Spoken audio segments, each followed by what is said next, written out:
Senhora presidente.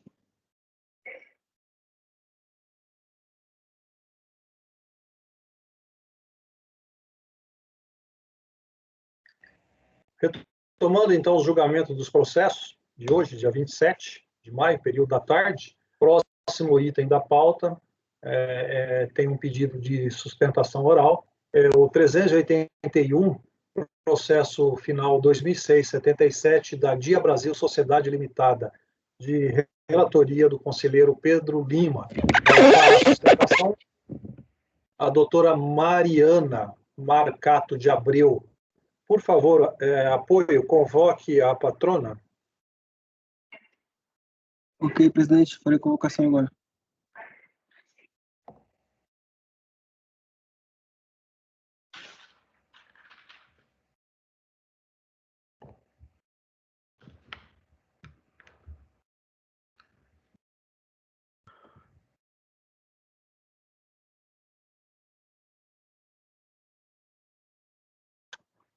Esse processo é antigo, ó. As informações vieram em disquete.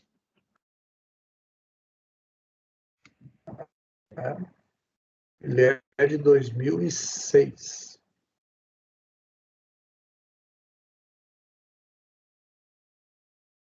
Patrona convocada, presidente. Ok.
Sem som, presidente.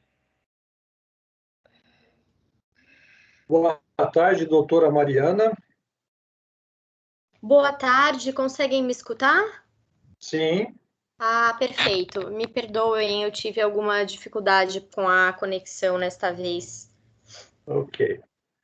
Tudo bem. Doutora, nós vamos iniciar, então, o julgamento do item 381 da pauta, que é o processo da Dia Brasil, Sociedade Limitada, processo final 2006-77, de relatoria do conselheiro Pedro, no qual a senhora fará a sustentação oral. O relator fará a leitura do relatório e logo após lhe darei a palavra para a sua manifestação. Perfeito. Com a palavra, conselheiro Pedro. Obrigado, presidente.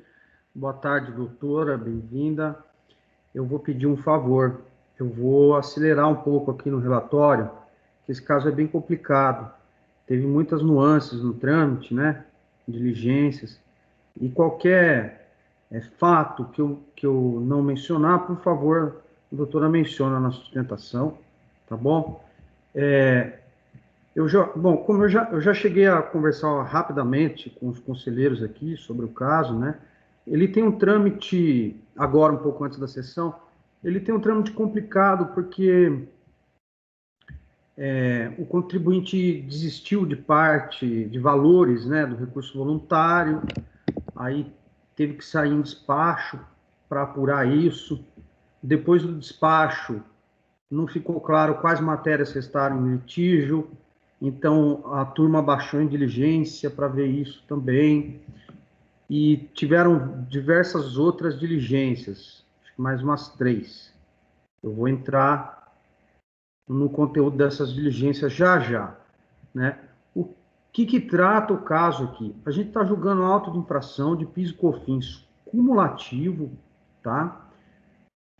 Por diferença apurada entre o valor escriturado e o declarado pago, ok? Então, tranquilo, né? A base de cálculo, PIS e COFINS cumulativo, tá certo?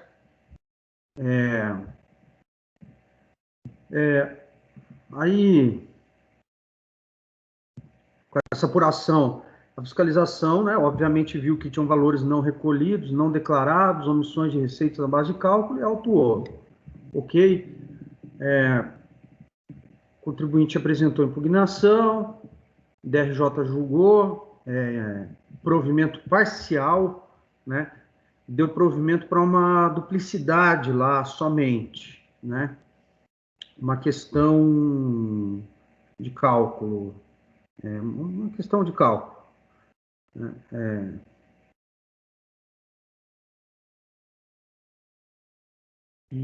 E não tem recurso de ofício, pelo que eu me lembro aqui. Faz muito tempo que eu fiz esse voto aqui. Acho que não tem recurso de ofício não, né, doutora? Não bate o valor, né? Ok. Não tem. Tá, obrigado.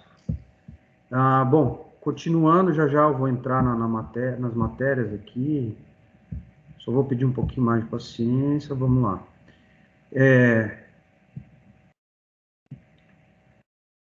E sobre as matérias, né? A DRJ basicamente julgou todas as matérias improcedentes, na verdade, né? Só essa questão de cálculo aí que ela deu na apuração lá, que já foi resolvida, então não é nem lide mais, né? Então, o que foi julgado da base de cálculo PIS e COFINS cumulativo? Provisão estorno,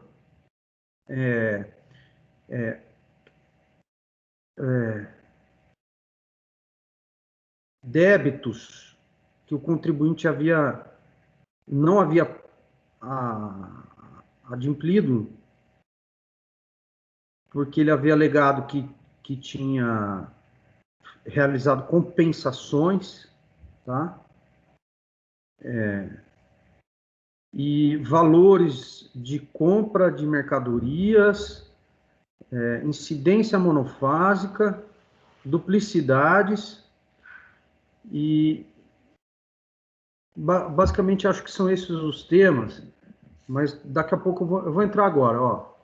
Recurso voluntário, então vem contribuinte, se insurge contra a decisão da RJ, né? Alega nulidade da autuação por falta de investigação da verdade material, né, dos débitos do PIS e COFINS.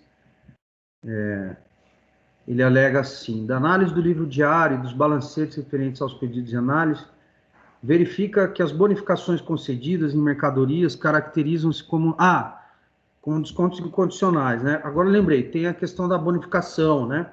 O desconto desconto rapel. Alega que tem direito, que comprovou provisões, né? Que comprovou as compensações lá, que compensou os débitos, né? Comprovou a entrada de mercadorias em incidência monofásica,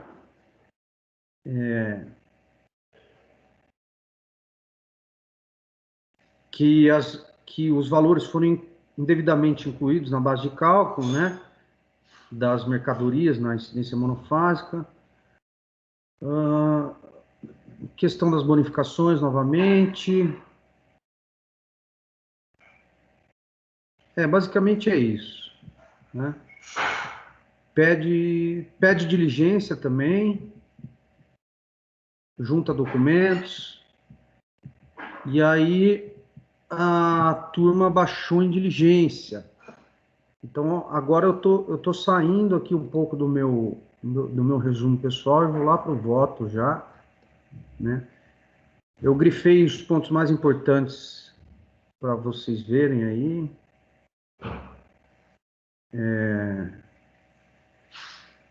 Bom, eu até, no meu própria minuta do acordo aqui, eu faço um bom resumo aqui, né? Em recurso voluntário, eu estou folhas 9, tá? Da minha minuta do acordo.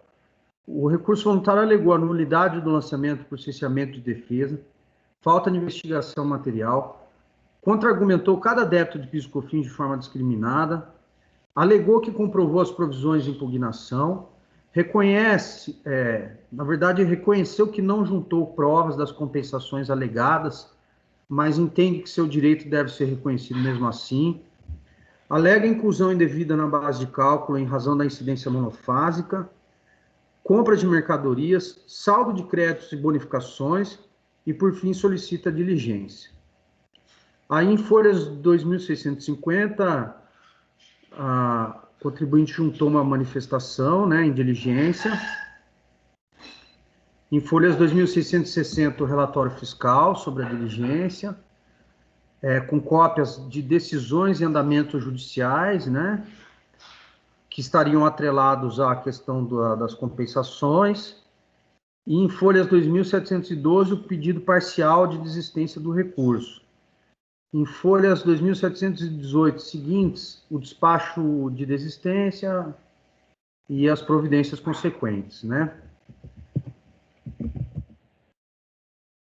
Uma anotação aqui, vamos lá. Em folhas 2.736, consta o despacho desse conselho, né? Que o Charles, na época, era o relator, eu acho. Ele fez um despacho que... não, fui eu mesmo. Que a gente identificou a ausência da primeira resolução do CARF que teve nos autos, né? Estava ausente dos autos. Folhas 958, né? E a gente determinou a juntada dela, que ocorreu em folhas 2.738. Então, a primeira diligência falava o seguinte: converter em diligência para verificar se as bonificações se revestem como descontos incondicionais. B, verificar a real natureza das provisões antes mencionadas. C, intime a recorrente para apresentar elementos contábeis, livros, notas fiscais de compra que justifiquem as irregularidades constatadas em cada período de apuração, inclusive requer informações sobre a ação judicial que a ilustre patrona noticiou, o mandado de segurança número tal, que pode vir a integrar o litígio. Pediu relatório fiscal, tal. Os outros pedidos de praxe, né? Era o Charles, considerando que o relator e ex-presidente, preciso corrigir aqui, Charles Maier, estava ausente dessa turma no momento do retorno, né, em distribuição, os autos foram redistribuídos. E aí, novamente, essa turma decidiu converter o julgamento de diligência para que os valores e matérias fossem reapurados após o pedido de diligência, após o pedido de desistência parcial. Preciso corrigir aqui. E aí a diligência foi apresentada, né? Após o retorno de diligência em nova sessão, a turma constatou que o contribuinte achou que tinha respondido, mas não tinha respondido, né? Quais matérias restaram em litígio. Então, decidiu converter o julgamento novamente em diligência para oportunizar nova resposta, né? Aí, em folhas 2.784, por fim, agora, né, bem recente aí, o contribuinte juntou a resposta e afirmou que, apesar de ter desistido de alguns valores, todas as matérias se mantêm no litígio, né? Estão mantidas no litígio, porque sobrou um pouco de valor para cada matéria. E aí o contribuinte reconhece também que houve um erro no recebimento das intimações, tal, por isso que não recebeu aquela primeira resolução, perguntando quais matérias restaram em litígio. Então, esse é o relatório, presidente.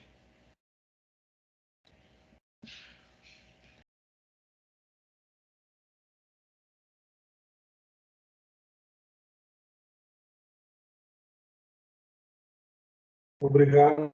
Doutora, sua sustentação oral, então, por favor. Eu tenho um prazo de 15 minutos. Perfeito. Muito obrigada. Bom, inicialmente eu gostaria de cumprimentar a todos os presentes, né? E agradecer pela oportunidade da sustentação oral. Bom, como bem disse o ilustre relator, após todas as idas e vindas do processo em diligência, acho que ficou claro que as matérias em si, né, se mantém, né? Então o mérito do recurso ele não muda, embora para alguns períodos específicos tenha havido a desistência, inclusive em função de adesão ao pagamento, né, a parcelamento. O fato é que a situação central do processo, a matéria central, se mantém, que são, né, no presente caso, o entendimento que deve ser atribuído para esses descontos, né, os descontos tidos como rápel, né. O que vem se defendendo desde o início do processo é que esses descontos, a título de rápel, eles representam um benefício concedido, né, pelos fornecedores em função do volume de produtos adquiridos pelo comprador supermercadista, de modo que quanto maior o volume, maior o desconto e, por consequência, menor o custo unitário dos produtos adquiridos, né? No presente caso, a gente entende que o contribuinte, ele teve uma redução de custos dos seus produtos, mas que esta redução de custo, ela não acarreta o reconhecimento de uma receita nova tributável capaz de influenciar ou de alargar a base de cálculo do PIS e da COFINS, né? O que a gente considerou, inclusive, em memoriais foi o tratamento contábil, né, desses descontos, né, especificamente com relação a alguns pronunciamentos técnicos, o CPC 30, que só consideram receitas os ingressos, ou só aquilo que realmente agrega e que representa benefício novo para o contribuinte, né. Nesses casos em especial, entende-se que os descontos a título de rápel, né, não configuram receita, porque eles efetivamente apenas reduzem o custo do produto adquirido sem que haja o efetivo aumento de patrimônio, né? Com base nos itens 28, 29 e 34 do CPC 16, também é possível afirmar que o valor do estoque deve ser determinado pelo valor realizável líquido, de modo que o custo do estoque ele vai ter que ser reconhecido como despesa no momento do reconhecimento da receita correlata, né? O que, por consequência, deixa muito claro que os descontos rápel não podem ser classificados como receita, mas estão apenas como redução de custo, e redução de custo não gera receita, consequentemente, não impacta, não altera, não majora a base de cálculo do PIS e da COFINS. Nesse ponto também, eu acho que é importante relembrar que o fisco, a Receita expediu a solução de consulta 4007 de 2020, que reconhece que o recebimento de mercadorias em bonificação, né, esses descontos classificados como rápel, vindo na mesma nota fiscal, eles são considerados, sim, descontos incondicionais, e é justamente esse o caso dos autos, né? Razão pela qual não há que se falar em alteração da base de cálculo de PIS e COFINS, não há que se falar em tributação com relação a estes valores, justamente porque não há produção de receita, né? Também acho importante frisar, julgadores, que ainda que esses descontos incondicionais, essas bonificações rápel venham ser entendidas como receitas financeiras, o contribuinte possui decisão judicial transitada em julgado, proferida nos autos do mandado de segurança 001-99870-2007, 403-6100, o que já foi demonstrado nos autos deste processo, né? No sentido de que as receitas financeiras, ou seja, aquelas que excedem o faturamento, não devem compor a base de cálculo do PIS e da COFINS. Então, seja qual for o racional que venha a ser aplicado por vocês, pelos ilustres julgadores, é fato que não há impacto na tributação, seja porque esses descontos não podem ser classificados como receita, ou na eventualidade de serem, deveriam ser classificados então como receitas financeiras e como tal não poderiam ser tributados por conta de decisão transitada em julgado no mandado de segurança, né? Além disso, nobres julgadores, também gostaria de pontuar que, com relação às bonificações e apontadas nesses autos, o próprio STJ já em oportunidades passadas se manifestou no sentido de que não devem compor a base de cálculo das contribuições, né? E até esse egrégio CARF aqui já afastou a incidência do PIS e da COFINS sobre descontos comerciais e bonificações quando da prolação do acórdão 3402-002-210, proferido pela 4ª Câmara, 2ª Turma Ordinária, em sessão ocorrida em 26 de setembro de 2013.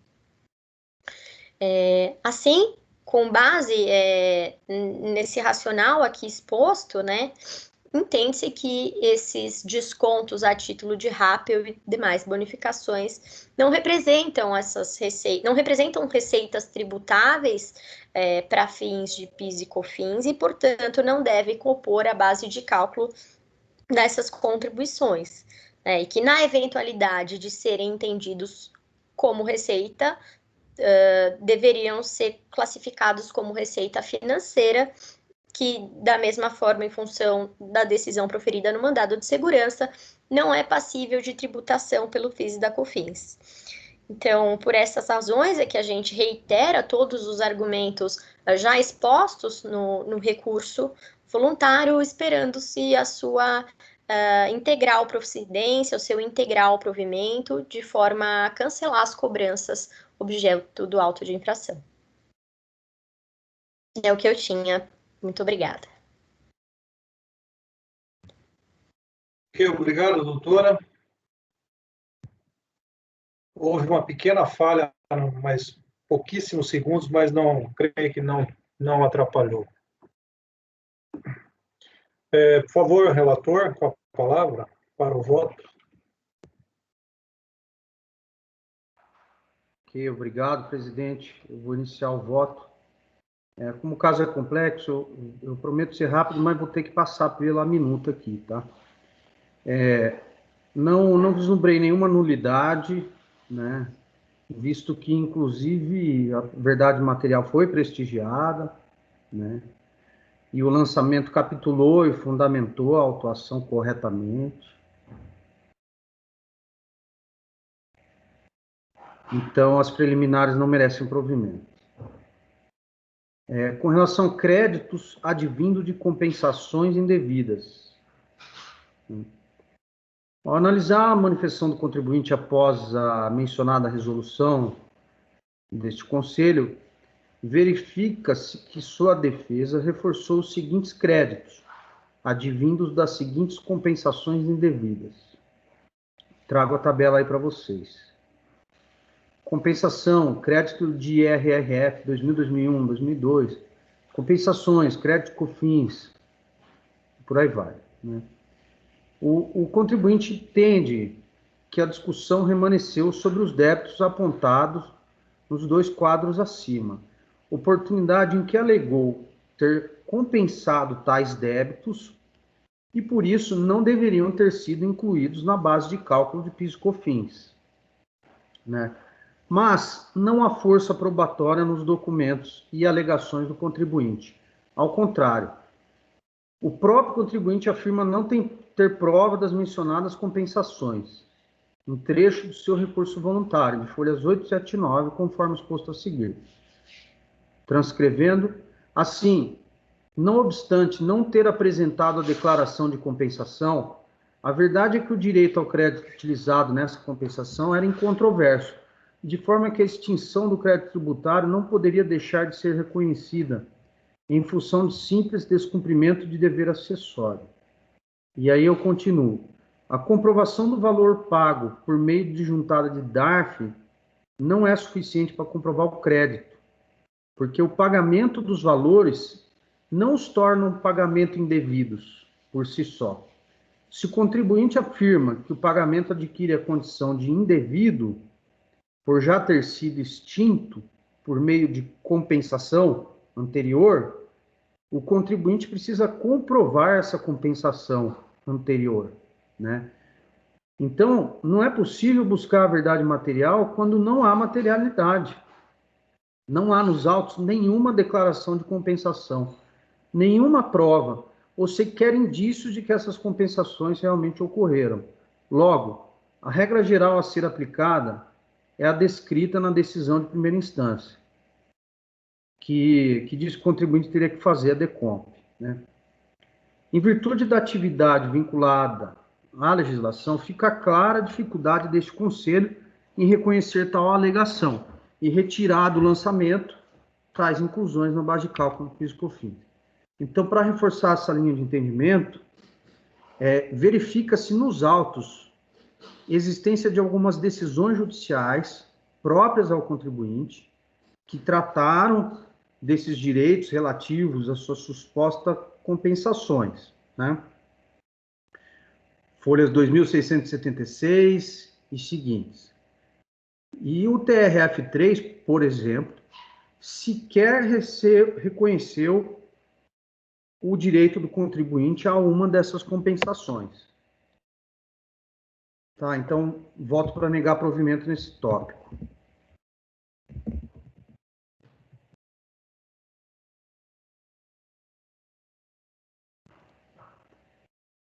Provisões e desconto rapel. Em que pese o evidente problema na delimitação da lide após a desistência de parte dos valores constantes nos autos, para prestigiar o devido processo legal, as demais matérias serão analisadas. Esse tópico trata das provisões e desconto rapel, rúbricas que o contribuinte entende que não devem compor a base de cálculo das contribuições. Essa turma de julgamento, oportunidade anterior, decidiu converter em diligência, para que tais rúbricas fossem analisadas. E em folhas 2.643, foi juntado o relatório fiscal de diligência, que apresentou as seguintes conclusões. Aí eu transcrevo aí as conclusões para vocês, né? Basicamente, a diligência, o relatório de diligência, confirma a escritura das rúbricas, né? Mas na matéria entende que não tem procedência, né? Reforça o lançamento. Aí eu reproduzo o teor da diligência, foi o conteúdo da diligência, né? Reproduzo do próprio relatório fiscal de diligência, tá? Então, ficou evidente, pelo menos, né, que as alegações e documentos juntados em impugnação foram analisados e continuam sem força probatória, né? O resultado da diligência fiscal foi desfavorável ao contribuinte, na medida em que foi constatado que o contribuinte não destacou em suas notas fiscais o desconto rapel. E sobre essa exigência, a jurisprudência é majoritária nesse conselho. Eu transcrevo uma ementa de um dos acordos relatados pelo Leonardo Ogsawara. Então, logo, se não há destaque nas notas fiscais, não é necessário discutir a natureza dos descontos. Não merece provimento. Esse tópico. Próximo tópico. Mercadorias sujeitas à incidência monofásica. Na mesma linha de argumentos, o contribuinte alega que a diferença apontada pela fiscalização ocorreu porque não foram considerados os créditos advindos do PIS e COFINS recolhidos no regime não cumulativo, no regime cumulativo, assim como alegou que suas mercadorias estão sujeitas à incidência monofásica. Então, o contribuinte alega que transita pelos 3 regimes, né? E aí eu falo, ora, os 3 regimes não podem conviver de forma simultânea na mesma operação de uma empresa, pois são incompatíveis. Assim, se o contribuinte entende que não é responsável pelas contribuições, deve demonstrar exatamente em qual operação o regime monofásico deveria ter sido aplicado e juntar provas ou junção suficiente de indícios. Não foi o que ocorreu. Tanto a fiscalização quanto a decisão de primeira instância apontam a insuficiência de provas nesse sentido. Então, analisar o recurso voluntário da mesma forma. É possível concluir pela insuficiência de provas, uma vez que sequer há descrição pormenorizada e plausível sobre como o contribuinte estaria enquadrado no regime monofásico. Voto por negar provimento nesse tópico também.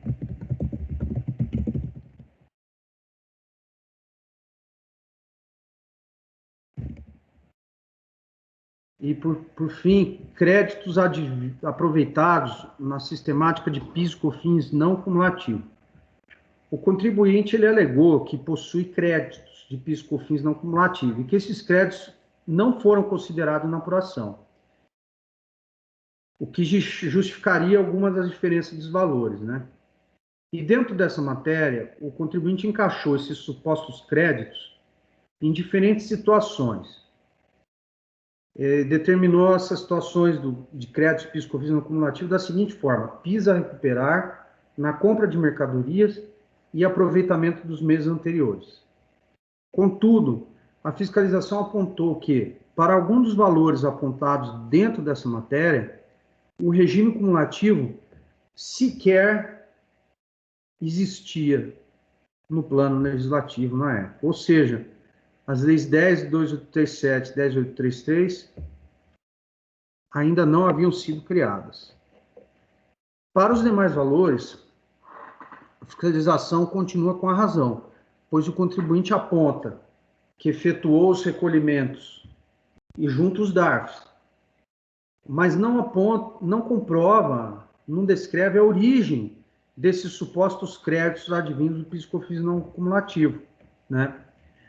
Então, faltou certeza e liquidez, porque ele está falando que tinha crédito, então tem que dar certeza e liquidez desses créditos, né?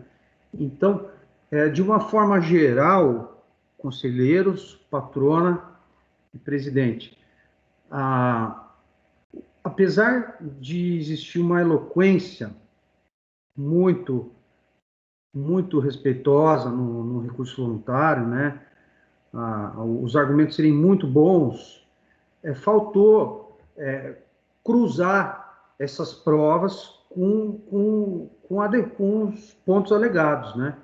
Então, toda vez que baixava em diligência, toda a matéria que eu analisei, eu não consegui ter a certeza, faltaram documentos e tudo mais, para falar, olha, não, o auto de infração não procede nesse ponto aqui. Então, apesar de existirem argumentos eloquentes, faltam provas nos autos. E, em alguns casos, descrições pormenorizadas, como o caso do regime monofásico, por exemplo, né? Eu tenho que falar qual é a operação. Então, é isso, presidente. Negar provimento.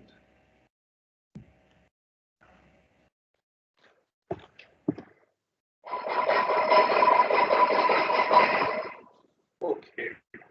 O relator está voltando para negar provimento. Sim, Mara, pode falar. É só um esclarecimento aqui, porque pelo que eu entendi aqui nessas inúmeras respostas da empresa, no final ele fala que só restou controverso o rapel e a provisão, né não? Não, Mara, é uma confusão isso aí.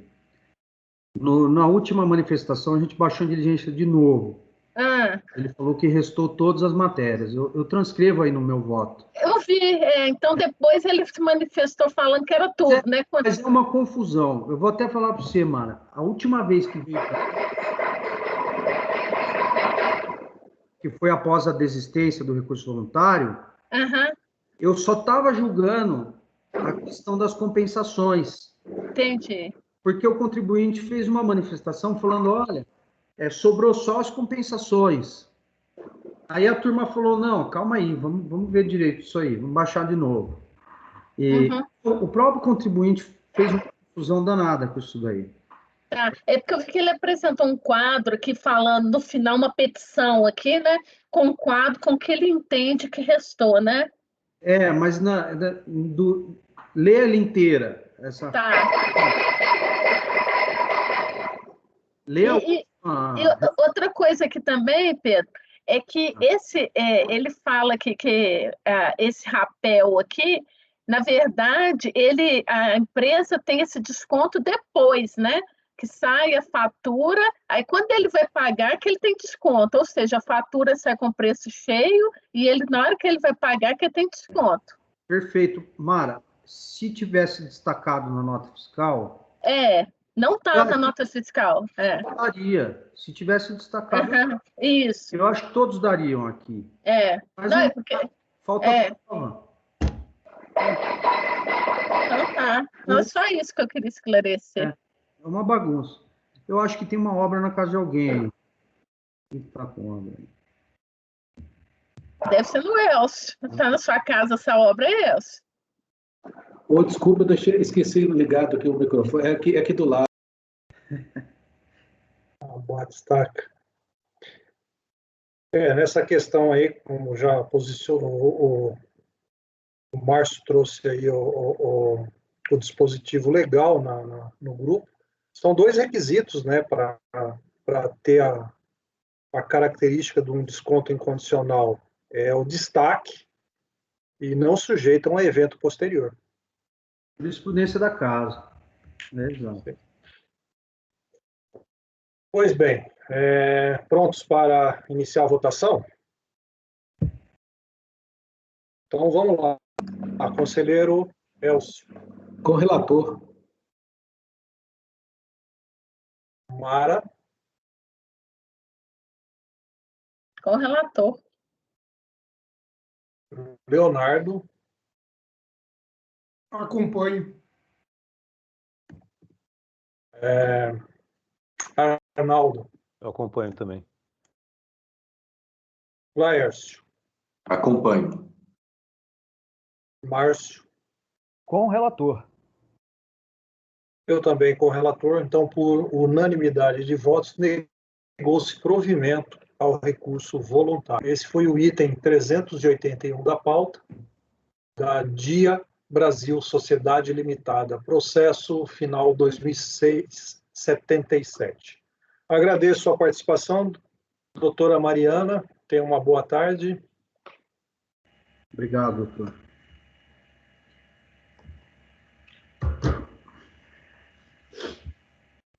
O próximo também é com sustentação oral. Item 382, Riquena Neto, ar-condicionado, final do processo 2019-58. Presidente, enquanto você chama o patrono, eu vou no banheiro, 1 minuto, já venho. Vamos dar 5 minutos, então? Pode ser? Tá bom. Então, vou parar. Vamos interromper por favor, apoio, interrompa a gravação. Tomei muita água aqui.